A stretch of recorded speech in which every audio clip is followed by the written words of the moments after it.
Bismillahirrahmanirrahim. Assalamu alaikum dear students, welcome back. Students, in lecture number 4, let us see this video. You see, we have a girder, okay. This is a flat girder, okay. You consider it like a beam, and we have a bridge, clear. One support that and one support that, clear. So this is how basically a steel construction bridge, basically how it is constructed, okay. The girders or the beams are placed in the position. They are supported with supports. Now these are the lateral bracing, clear, which is provided at the end, and there is another bracing, okay. These are your inclined bracing, okay. There is a difference between these perpendicular bracing and these inclined bracing. I will inshallah show you this difference, okay. These you can say inclined or right bracing, clear. For what purpose these are provided and for what purpose? Now, this is the main thing which I want to show you, that you see this kind of bracing, clear.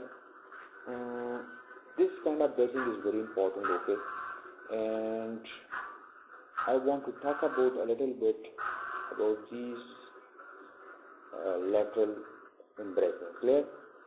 Here we see that we have basically these lateral bracing, clear, which basically divide the whole length or the whole span of the beam, clear.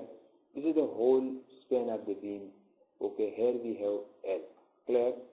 Now let us assume basically we have one support at that end and one support at that end, clear. Now let us assume that we have another support at the mid, clear. Now because we have a continuous, okay, if I want to show you this question, we have to cover this question, clear. This is basically question number 1, question number 2, we covered them. Now this is our question basically. So here we see we have one support, another support, and another support. So you see we divide basically, although we have two supports, it is a semi-supported bridge, but we divide them into 3 supports, clear.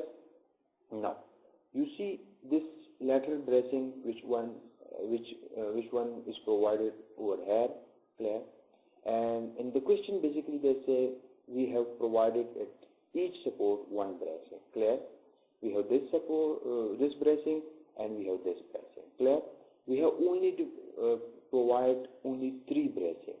These bracings are not present in our question, clear.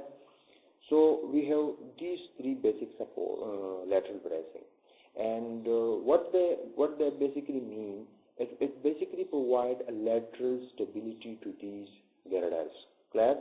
So it basically prevents the buckling, you can say the torsion effect of these beams, clear. So that is the basic purpose of these lateral bracing.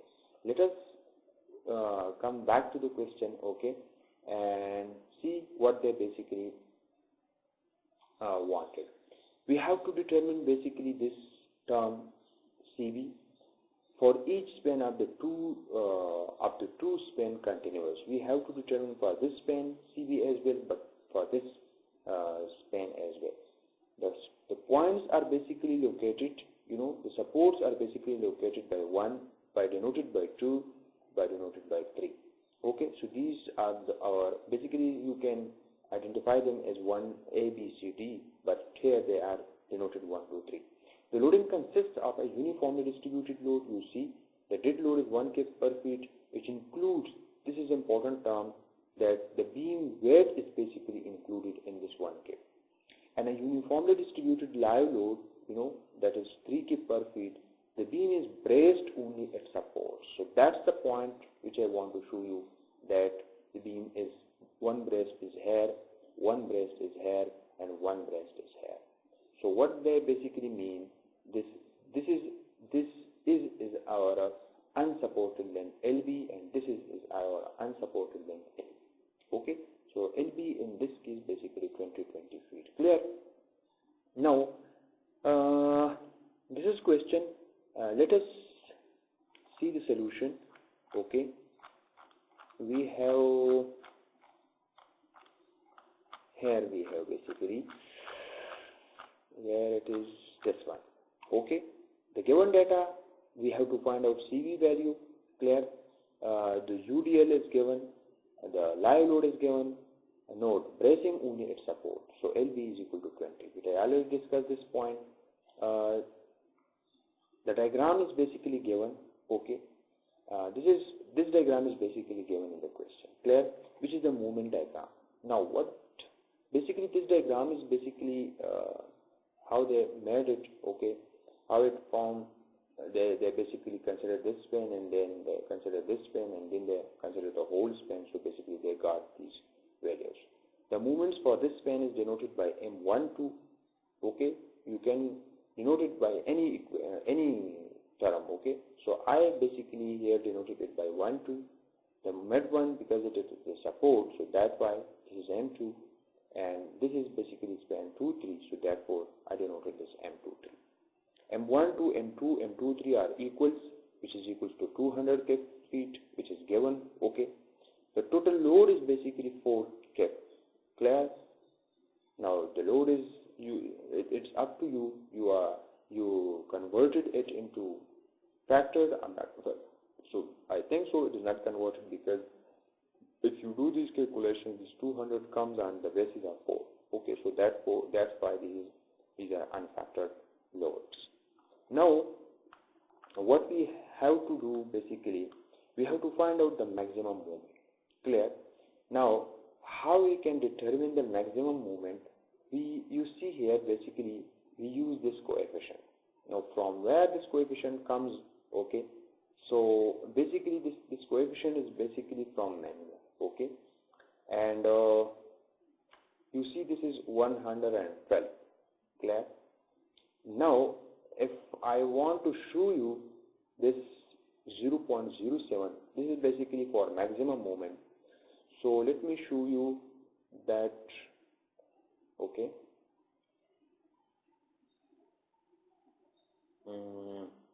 here we have. Okay, so you see the 0.07. Okay, this is basically a 2-span continuous beam subjected to WL square, means this is subjected to uniformly distributed load. So the met movement basically, that is the maximum movement for this span, because we have to calculate CV. Now I want to show you what is CV basically. CV is basically nothing.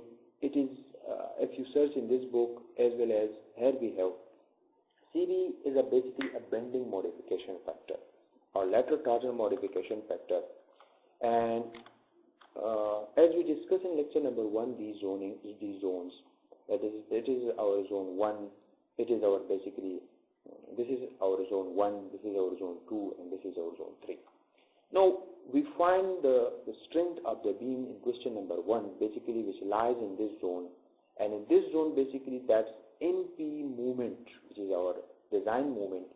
So how we got that value? Basically it is MP equals to Fy into Z. Clear? So once basically you got your N value, that is Fy into Z basically. Now this is clear, but for this zone only. Once we basically enter into this zone, which is an inelastic zone, or in this zone which is an elastic zone, here this equation don't work. We have to use another equation, and I will use that equation in question number 2, I think so. That is a lengthy question, but in that question we have to multiply basically, and that question basically you can't use your Fy. Okay, in this zone and as well as in this zone you have to calculate another value of the stress, that is FCR. Whenever you are calculating, or you will calculate MCR. Okay, critical moment, because in this zone this is an inelastic zone and this is an elastic zone. So here basically we need this FCR and MCR. Once you are going to calculate this MCR or FCR, you need CV value. Clear? In that basically we need CV value. What CV value is? CV value is basically, it is a bending modification factor. It enhances basically the strength of these two zones. Clear? It looks like this. Clear? This is basically, now you see your strength is increased. Okay, now by using this factor CV. Now let me show you how we calculate CV value. Okay, so here we have basically this is zone number 1. We have strength basically Fy into Zx, but whenever we entering into the zone 2, basically that equation then did not work. Okay, and we have to use another equation, and that equation we use basically this is the second zone conditions. In this condition exists, we are in zone 2, and here you see we have to multiply this factor CV. Now this CV is basically a bending modification factor, and we have to determine it. Okay, although in zone 1 basically we considered this the value of CV equals to 1, but here you can also use CV equals to 1, which is a conservative approach. But what actually values is basically it is a percentage. It produces a percentage increase in the moment capacity in the zone 2 and zone 1. But remember, when you calculating the moment capacity of the zone 2 and zone 3, as I discussed in question number 2, sorry, your this strength value must be less than MP, because MP is the maximum value, and as it is clear from the diagram that your MP will be the maximum value. Okay, in either case, okay, here you see all the values in this zone of the N are basically your moment should be minimum MP. Okay, so in all cases your the value which you got in zone 2 and zone 3, that must be less than MP. Clear?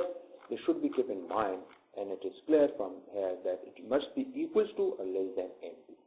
Now this is for zone 1 basically, and for zone 2 as well you need this value CV. Clear? You see CV value that is taken as 1.0. Now once we enter into zone 3, we also need basically this value. Okay, here you see when LV is greater than LR, so here you see we have to calculate FCR, and in FCR you need CV value. Now we come that how we can calculate basically the CV value. Okay, so let us see how to calculate this CV value. Now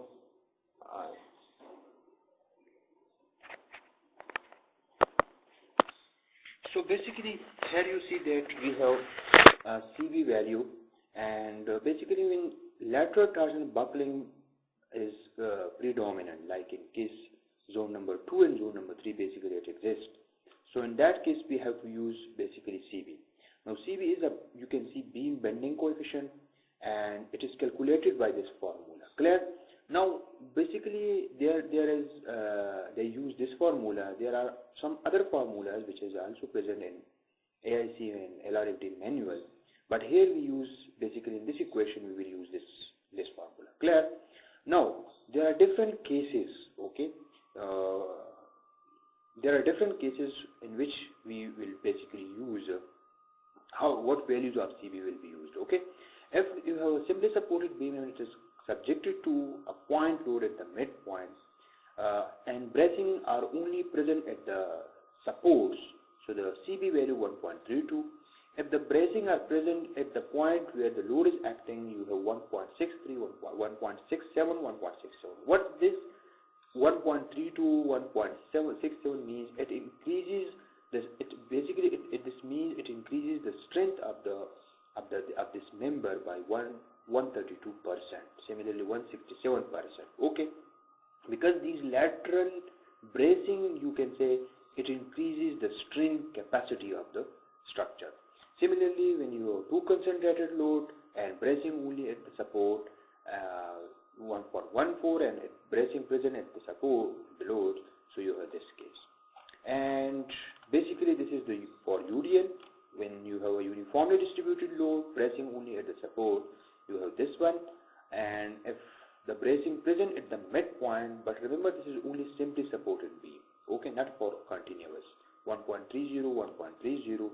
Here you see there are quarters bracing as well as your end bracing, and here you see you have three interior bracing as well you have support bracing. So you see for interior portion you have a lower value of CV, but for exterior you have a greater value, okay. And here you see as well. This is basically, if you see this same equation in the Dr. Sejui book, you see the same equation, and here they call lateral torsion buckling coefficient, I think so. What mx, that is the maximum moment in the portion where you are going to calculate the CV value, okay. Now ma is what? Ma is basically absolute value of moment at quarter point. So you have to calculate, you have to divide the portion in which you are calculating the CV value by 4. Similarly, MB is also a quarter movement, or you can say absolute value of movement at the midpoint of the unbraced length. Means, let me show you. Let's say I have a span LB whose length is LB. Basically, I have to divide the span into 4 equal parts: 1, 2, and 3. Clear? So this is basically MA, MB, and MC. Clear? And in this part where you have the maximum moment, you will be taking that moment as your maximum moment. Let's say this is my maximum moment, so then you will consider it is your maximum moment. Clear? So we will do this question. You will understand that how we use this equation. Clear? Now let us come back to the question, and basically here we have okay. So M max, we need this one, okay. And how they calculate it? It comes out from the coefficients, okay. Now mx 112 feet. Clear? Now we use CV. CV is equation.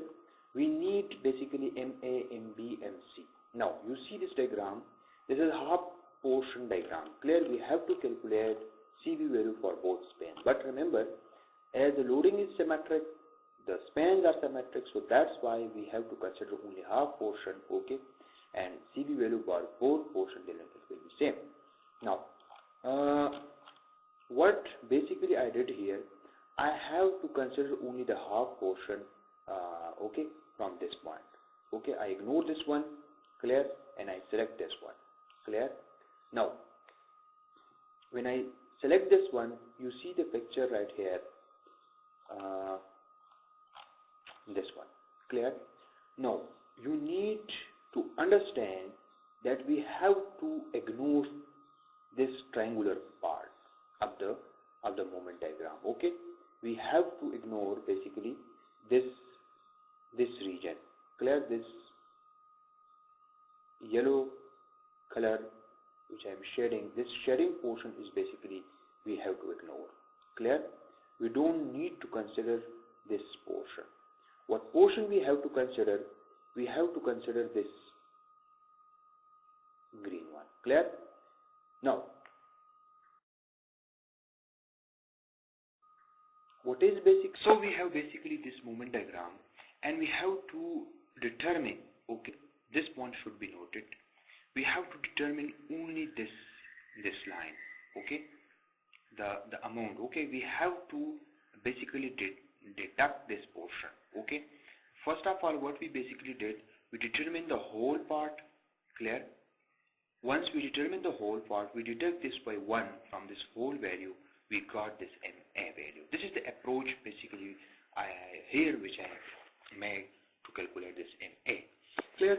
So for that purpose, I have to take this diagram you see here, this one, clear. This is the half portion, or you can say the total. You can take the total movement diagram, and I have to consider a portion for a distance x, clear.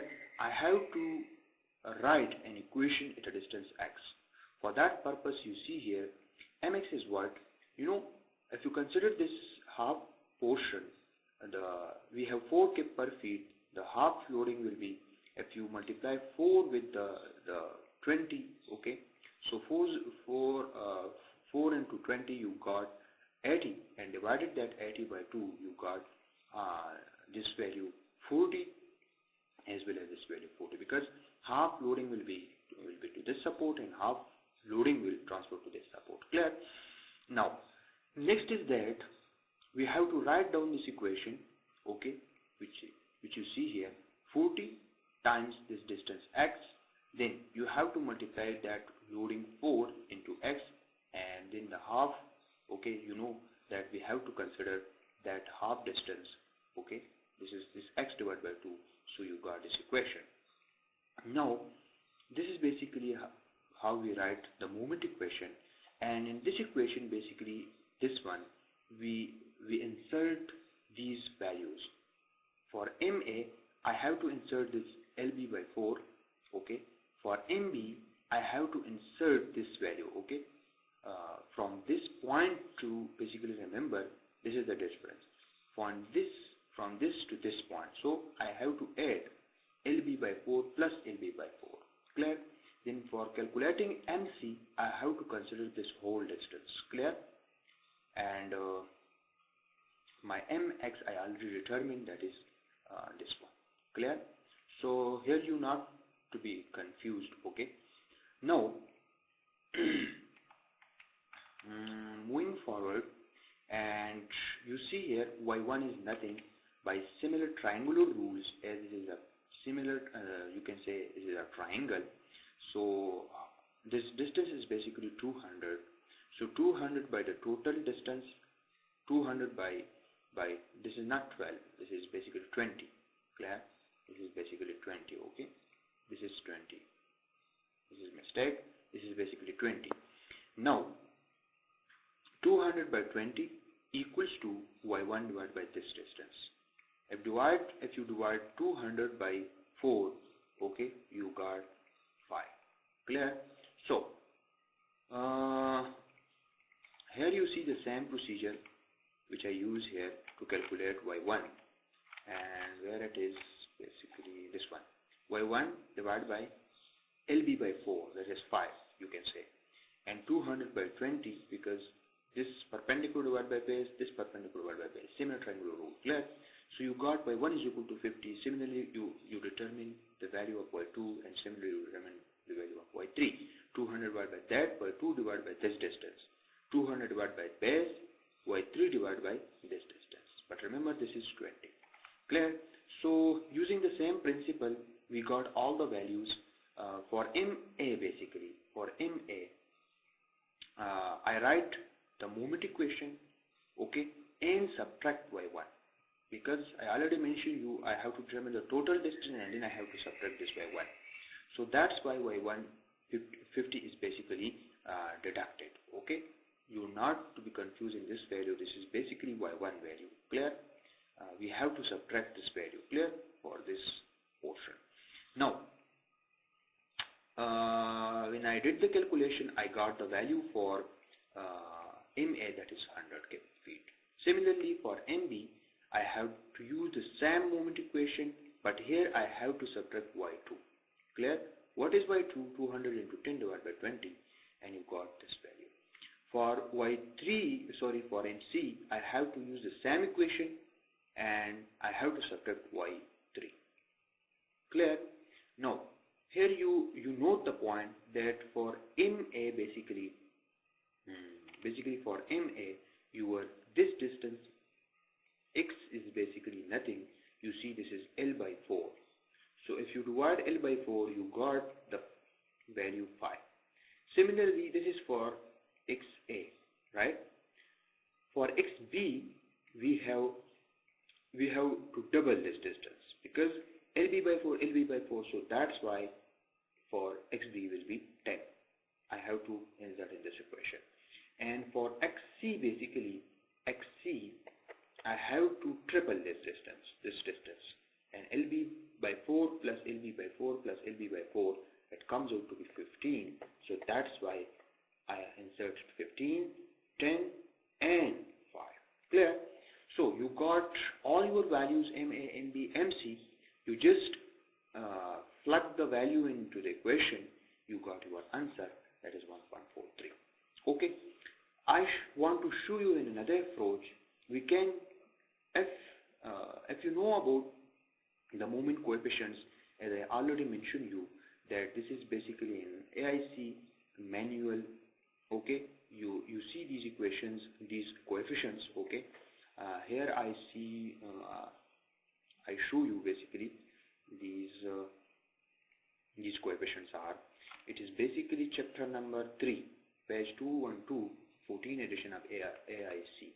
Okay, now you see here, this is basically a two-span continuous beam, and this is for basically shears or reactions. Okay, you can determine the reactions from this equation. So 3 by 8 will give you, you divide 3 by 8, multiply it with WL, means 4 into distance, that is 20. You got this reaction. If you want to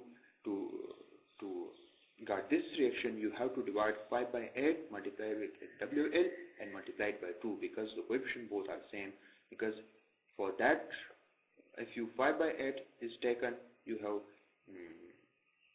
you got the reaction for this span, and because both there is symmetry, so that's why we multiplied that reaction by 2. You got the whole reaction.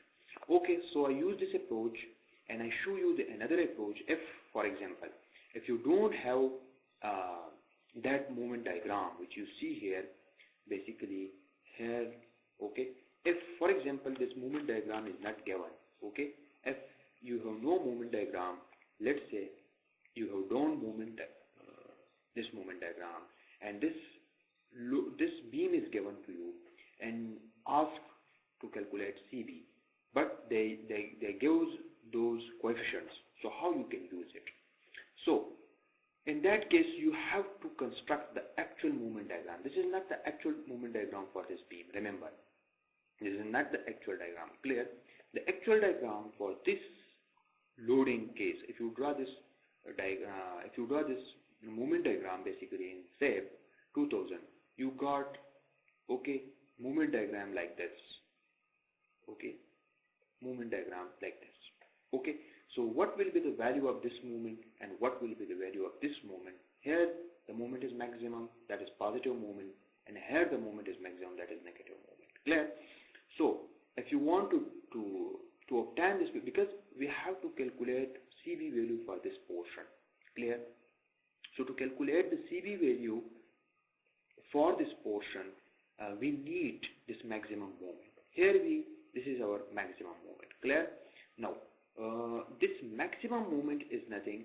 It can be calculated by using that coefficient which is given in the manual, 0.07 times of WL square, and you see this right here. Okay, you see here, okay, this one, that is positive. Now for negative moment, you have to use this minus 0. Basically you see, for this moment, okay, for this moment, this is negative moment. Clear? For this moment you have to use 0.125. We don't need to calculate this one. Clear?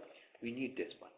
So in max, then what we have to do, we have to divide this whole portion into 4 parts, sorry. MA, MB, and that is MC. Okay, MB will be at the mid. This moment is not at the mid. Okay, maximum moment not at the midpoint. So this one is MA. Clear? This one is MB. This one. Clear? And this one will be your MC. And from diagram, you see your MC equals to 0. So how you can use this approach? Let me show you. Here I draw all the things. Clear? I draw the diagram. Tick. Okay, and then I calculate basically the reactions. Okay, the reactions comes out to be here. The reaction comes out to be 30, because from this you just 3 by 8 multiply it with the WL. W is 4 and the span is basically 20. You got the So here you see